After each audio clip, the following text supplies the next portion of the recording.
Grupo IPS, tu seguridad desde una nueva perspectiva, presenta El futuro de todo. El futuro de todo, con Efraín Flores.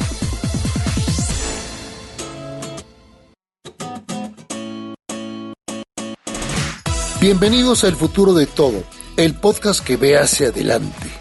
Porque México tiene que ver ya la nueva realidad que imprime en cada uno de nosotros este maravilloso siglo XXI. Soy Efraín Flores, dándoles la bienvenida a un capítulo más de El futuro de todo. El futuro de todo. El futuro de todo. Con Efraín Flores. Está con nosotros el licenciado Julio Alejandro Millán, presidente de Consultores Internacionales, empresa de estudios económicos, sectoriales, competitividad, riesgos, prospectiva, innovación, gestión y muchas especialidades más que ofrece sus servicios desde hace más de 50 años a nivel tanto nacional como internacional. En esta ocasión platicaremos acerca de la inflación, que ya se convirtió por lo menos este y el próximo año en un fenómeno estructural que ataca a la economía mexicana tanto por el lado de la oferta como de la demanda interna y externamente. Para eso vamos a platicar con Julio Alejandro Millán, presidente de Consultores Internacionales, a quien por supuesto le damos la más cordial de las bienvenidas aquí a El futuro de todo. Nosotros en Consultores Internacionales hemos venido diciendo desde hace ya muchos meses el tema que la inflación se viene destapando, que llegó para quedarse, que no es un tema de corte coyuntural o pasajero, como algunos lo han dicho, es un tema que se va a quedar por algunos años y que al quedarse por algunos años debemos de ser cuidadosos en el manejo de la misma para que no se nos desborde, que no sea un tema que por el manejo ineficiente o ingenuo o de alguna manera desasiado del tema de la inflación podamos provocar escaladas inflacionarias que afecten mucho a la población, por supuesto al país, pero sobre todo afecta a los más pobres. Quien no me entienda este tema, es muy claro que la inflación lo único que hace es que pauperiza a la gente que tiene menos. Y sobre todo porque la inflación se muestra mucho más en la canasta básica, por un lado, que es la que más proporción de consumo tiene los extractos con menores ingresos, y por otro lado, porque esos extractos de menores ingresos de la población tienen mucho menor capacidad de respuesta, tienen mucho menor capacidad de sustitución. Entonces, es ahí donde la inflación le impacta de manera frontal a los extractos más pobres o de menores ingresos en la población. Ahora bien, habrá que decir que la inflación llegó para quedarse por el lado de la oferta, por el lado de la demanda, por el lado interno y por el lado externo. Es decir, no solo es un tema que viene por el lado de la inflación de costos, que también viene por el lado del consumo, de la demanda de productos, sino que también viene desde el punto de vista de generación interna y también viene por el lado de la generación externa. Es decir, el incremento en el precio de los energéticos, por ejemplo, es uno de los elementos que nos invitan a pensar que la inflación se importa, pero también la falta de productividad, las medidas equivocadas de parte de una política económica del gobierno que ya hemos perdido el término, pero que no deja de ser populista, finalmente nos está generando una inflación interna a la cual tenemos que hacerle frente y que si no la cuidamos, probablemente el problema de la inflación en el mundo se resuelva, pero en México no. Y en este caso, hoy incluso escuchamos al presidente de la República hablar sobre esa propuesta de probablemente hacer una negociación con el sector empresarial para manejar o para intentar tener un control de la inflación y de los precios en 24 o 25 productos. La verdad es que en ese sentido habrá que decir, yo me recuerdo, Efraín, hace 1987, 1988, cuando se hicieron estos pactos de solidaridad, si se recuerda, aparte de nuestro público, el pacto de solidaridad económica, el pacto de estabilidad y crecimiento económico, luego con Carlos Salinas de Gortari, que lo que intentaban era tener un control sobre los precios en negociación con el sector privado y con los diferentes sectores de la sociedad, buscando bajar o por lo menos contener la inflación que en ese entonces estaba a todo lo que daba en 50, 60 y 70%, y finalmente pues este proceso de negociación se intentó dar. Yo me recuerdo en aquel entonces que yo participaba en la Secretaría, bueno, como de parte del sector empresarial en la Secretaría de Economía, íbamos a sesiones de toda la noche y todo el día, tratando de ponernos de acuerdo en la cadena productiva desde el punto de vista de los proveedores, de lo que nosotros producíamos, cómo de alguna manera no nos aumentaban el precio, cómo el retail o los servicios entendían cuál era nuestra estructura de costos. Negociaciones verdaderamente desgastantes que al final del día no llegaron a gran cosa. Es decir, sí hubo un control de precios, pero uno de los efectos importantes en el proceso pues es que las cadenas de producción sufren, sobre todo por aquellos eslabones que son los más débiles, pues porque son los que menos capacidad de negociación tienen, son los que menos márgenes tienen y al final del día son los más afectados.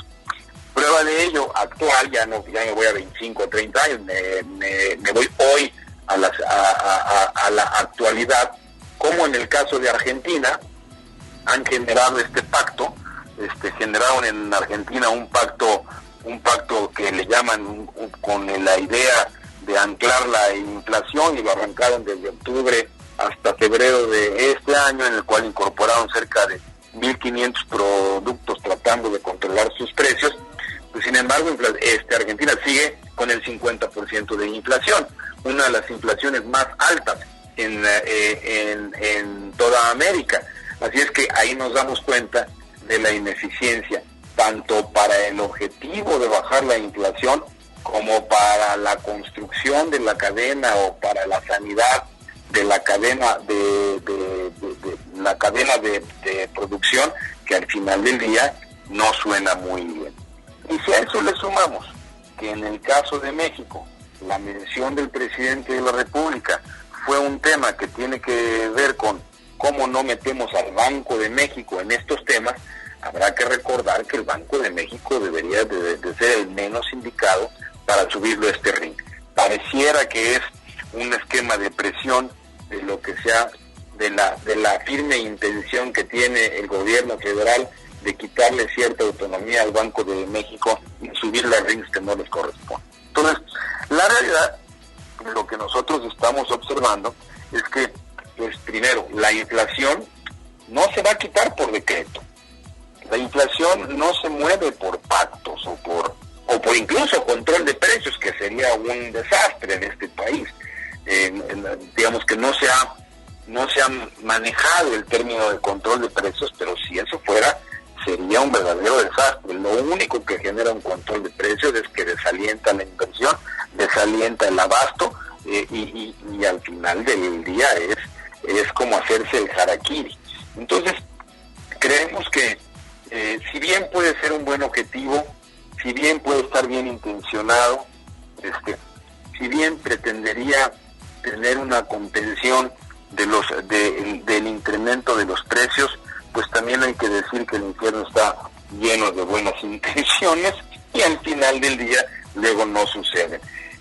Sería más sencillo pensar como propuesta que en adición a un proceso de contención de la inflación o de los precios, negociado entre todos los sectores, pero esto no sirve de nada si no se acompaña de medidas específicas de productividad, de promoción al empleo, de inversión, de aumento de la producción, de corrección de las cadenas de suministro, o por lo menos de mejora en los procesos y las cadenas de suministro que generen un menores costos y mayor nivel de productividad en las mismas.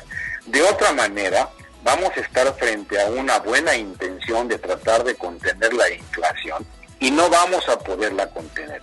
Y lo peor de todo, Efren, es el resultado al final del día, es que vamos a haber perdido tiempo y distracción y al final del día vamos a estar desconcentrados, como nos ha sucedido en los últimos 3 años, con mensajes un poco encontrados y distractores, y no vamos a ver lo importante.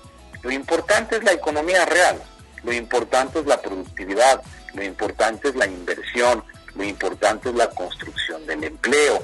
Y entonces nos podemos ver a finales de año, o el siguiente año, o en el siguiente año y medio, frente a un país que ya entró en esta escalada inflacionaria, que ya no la para nadie, y que al final del día no solo es derivada de temas externos, sino ya se causa a partir de razones internas que tienen que ver pues con la falta de inversión, donde no hay producción.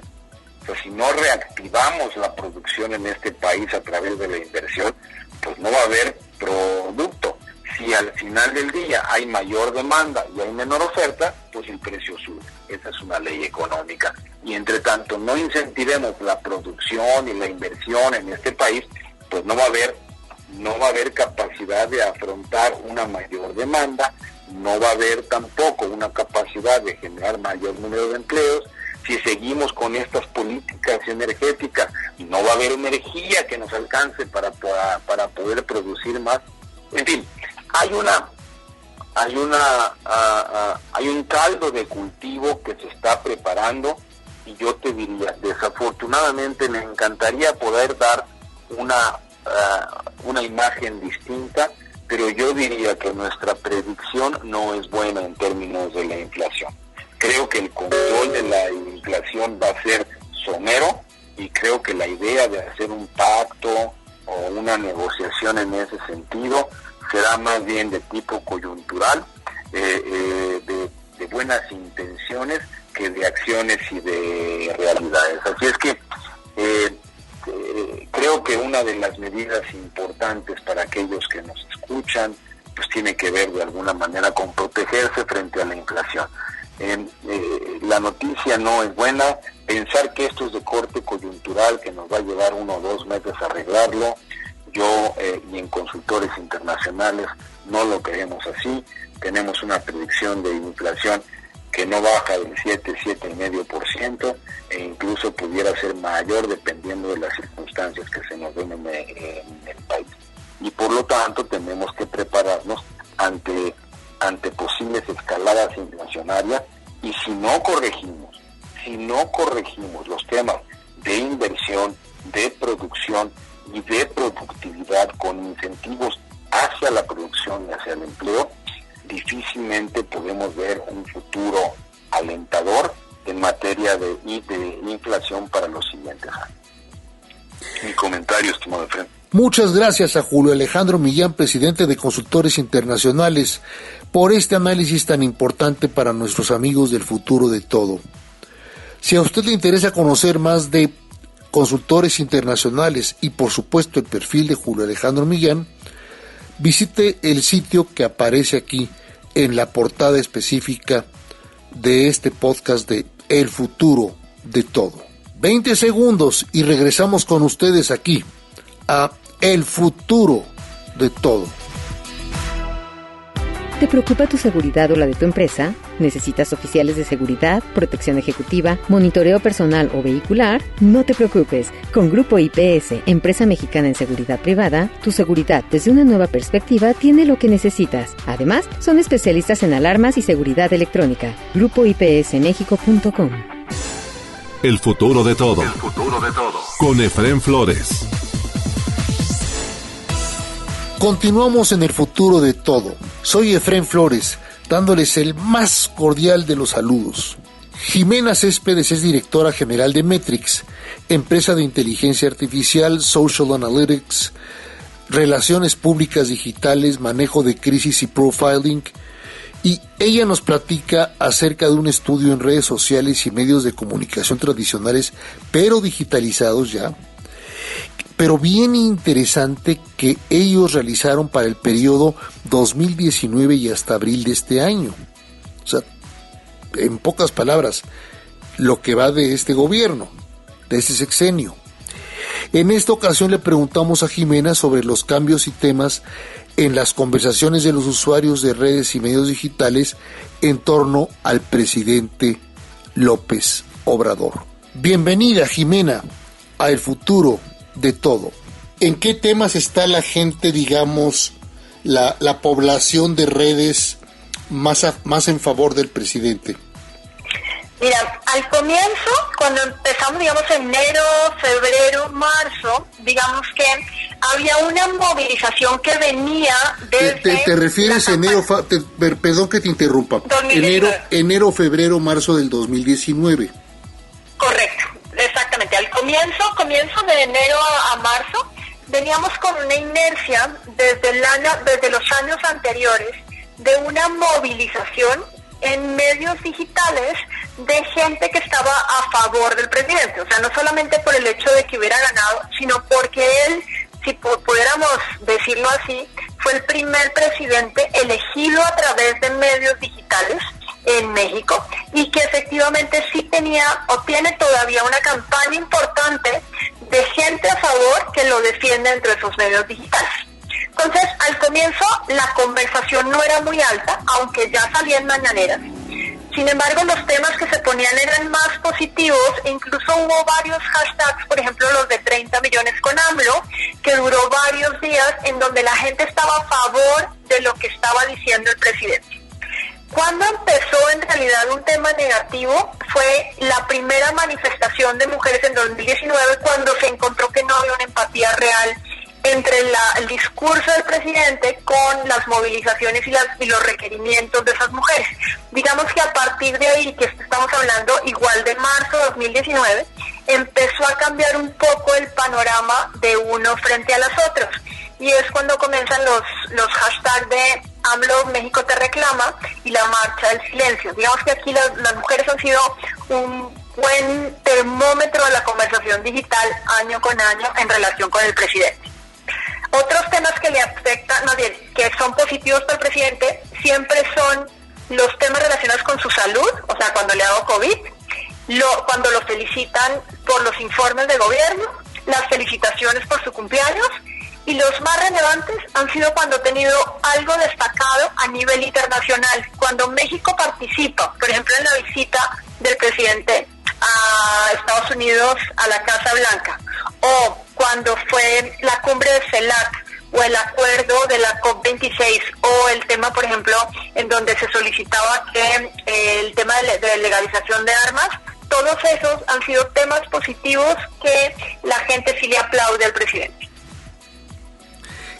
Fíjate qué interesante, qué temas estás manejando, temas internacionales, porque realmente poco es lo que participa el presidente de la República en temas internacionales, en viajes internacionales, y además la parte de la salud también eso le afecta, pero negativo, ¿verdad? Es correcto. El único momento en donde fue positivo fue los primeros lotes de vacunas, porque acuérdate que incluso llegaron a México antes de a otros países en el mundo, y quien lo recibió fue Marcelo Ebrard. Esos también le impactaron positivamente al gobierno. Pero ahí sí te hago un paréntesis. Hicimos un análisis de la primera parte de la pandemia, o sea que fue de marzo a julio de 2020. Y lo que encontramos, porque lo hicimos en 3 sectores, en el sector salud, en el sector gobierno, principalmente sobre el presidente, y en el sector empresarial. El mejor evaluado fue el sector empresarial porque hicieron algo para mantener sobre todo los puestos, digamos que los empleos de todos de los trabajadores durante ese tiempo, más el hecho de que fueron como los más resilientes en este tema. Después el sector salud, por digamos que el manejo que tuvieron de la pandemia, y al que no le fue también fue al gobierno. Pero los hitos específicamente, cada vez que había un lote de vacunas, pero cada vez que había como un lote de vacunas, que fue digamos que la siguiente parte de la pandemia, ahí cambió. Al que mejor le fue al gobierno, precisamente porque se hicieron algo por temas de vacunación, incluso antes que algunos otros países de Latinoamérica. Es que cómo somos sensibles los seres humanos, por supuesto, cuando cuando hay algún problema con las vacunas, sea la escasez, sea la no movilización del gobierno o la sí movilización del gobierno. Eso nos hace reaccionar muchísimo porque, caramba, estamos todos muy involucrados. Eso es correcto. Y sí ha sido, digamos que la pandemia sí fue un tema que durante todo 2020 fue el tema principal en todas las agendas públicas. O sea, durante un año el tema siempre fue COVID y al año siguiente fue vacunas. 2020 COVID, 2021 vacunas y no cambiamos. O sea, había algunas otras cosas que por ahí se decían, pero fueron dos temas que le llamamos infodemia realmente, porque fue de lo único que hablamos durante 2 años. Oye, y en el 2022, en lo que llevamos estos 4 meses escasamente, ¿cómo has visto el comportamiento? En general la gente ya dejó de hablar de COVID, ya no está dentro de los principales, incluso cada vez que hay una noticia con la siguiente ola o demás, solamente duró 3 semanas de enero y ya ese desapareció completamente de agenda pública. Empleos, creación de empleos, niveles de salarios para los trabajadores, ¿son temas de conversación? Para nada, ahí es donde nos impresionó el análisis que hicimos del presidente, y es que, digamos que independiente de que sean positivos o negativos los temas, no hay ninguno, salvo así, por ejemplo, ¿qué te digo yo? El caso de los Levarón, o lo de Ovidio Guzmán, salvo esos casos en donde estamos hablando, por ejemplo, de un tema de seguridad, los temas que tú y yo creeríamos que es lo que más le importa a la ciudadanía y a la opinión pública digital no están en los temas de conversación relacionados con el presidente. No está seguridad, no está empleo, no está inflación, no está economía, ni siquiera está salud.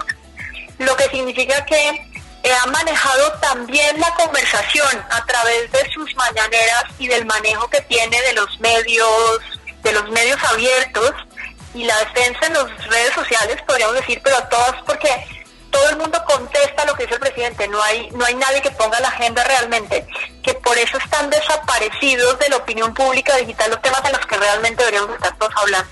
Desafortunadamente, en la agenda pública digital y sobre todo en la relacionada con el presidente no está, salvo un pico que vimos que decían que cuestionaban que hubiera un plan fiscal para afrontar crisis, que eso fue un plan fiscal en general, no solamente hacia las empresas, que esto te estoy hablando de abril de 2020.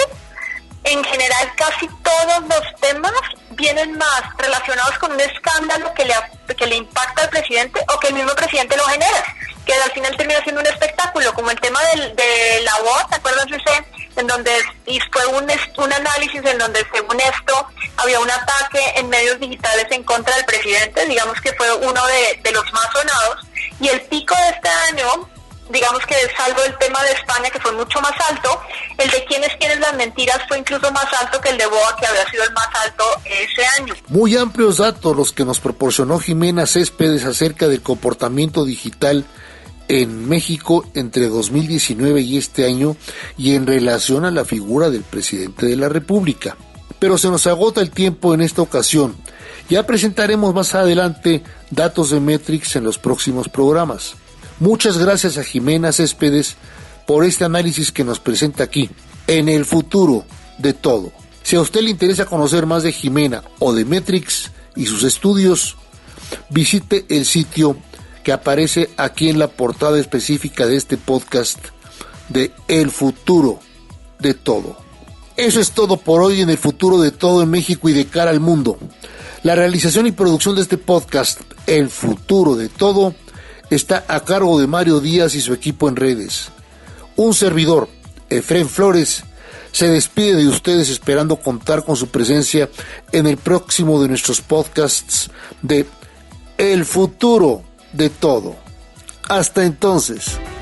Grupo IPS, tu seguridad desde una nueva perspectiva, presentó El futuro de todo. El futuro de todo. Con Efrén Flores.